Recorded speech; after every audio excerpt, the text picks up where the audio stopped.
School of Nursing sent out an email a few weeks ago requesting fellow students to come and speak in these different positions, and for whatever reason I got the majority vote for this session. So thanks to the 7 or 8 of you that answered that survey. I really appreciate having to do more work at the end of the semester. That was great. I figured with as much as we paid in tuition and nursing school fees, that over the last couple of semesters we'd maybe have somebody like David Ramsey coming or Tony Robbins, but instead you got the cut rate budget guy. In fact, speaking of cut rate budget, you guys remember our scammers from lab? You know, the ones that you had to plug it in, unplug it, plug it back in, unplug it, unplug the APSU network, give it COVID, vaccinate it, give it COVID again. You know, the works. Just an FYI, Ms. Meyer, if it says buy 5, get 10 free, I'd be concerned about the quality.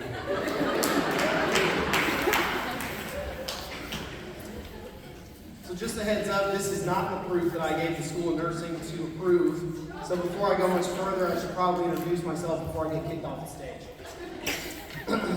For those of you who don't know me, my name is Skylar Warner. I'm 33 years old, although my hairline says otherwise. Thanks, Mom, to your side of the family for that. As you can see, Dad, if you can stand up real fast. I didn't get the hair that Bon Jovi got over here, so. I'm a proud father of 3 children, Macy, my daughter, and my sons, Peyton and Katie. And I'm married to my best friend, Ashley, or as I've called her for the last 5 semesters, my sugar mama. I lost my spot. I was born and raised in Tacoma, Washington, and at the age of most of these individuals sitting in front of you here today, I had no idea what I was going to do with my life.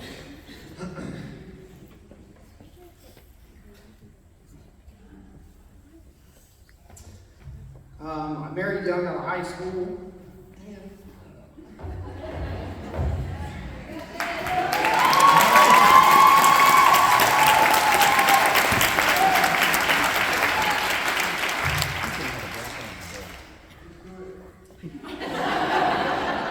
This is not a Nike commercial.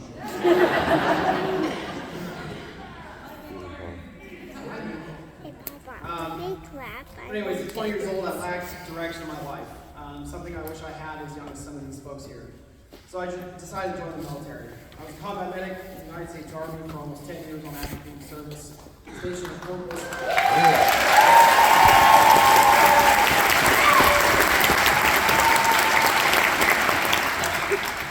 I had a piece for that. You guys started too soon. With that being said, if you are military, I want to thank you for your service. You are graduating class.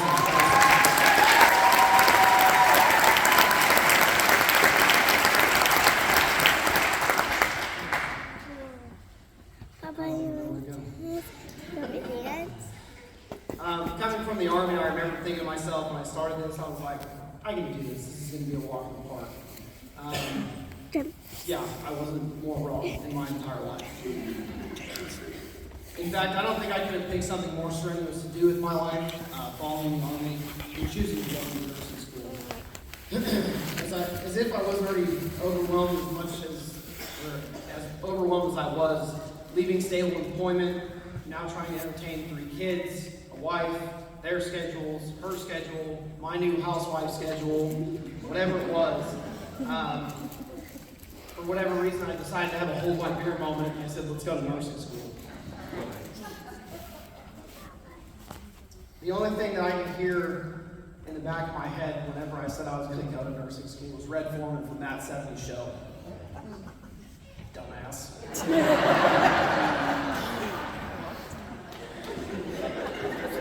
That's the only one, I promise.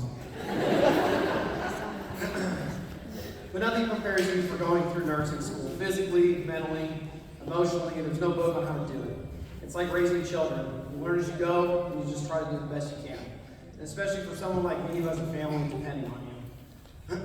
One thing I learned through the military is how to overcome and adapt. Something that I think every individual here has obviously accomplished today.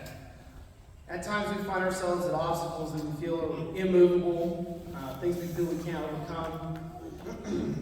But I want you all to look at where you are today. You guys have overcome, you've adapted, and you're here. You're a better person today than you were yesterday, and you're a better nurse now than you were just 5 semesters ago. I apologize in advance for all the military references. Beyond nursing school, it's all I know, it's who I am. But in the military, we have what's called a PACE plan. What a PACE plan stands for is you have a primary plan, an alternate plan, contingency plan, and an emergency plan.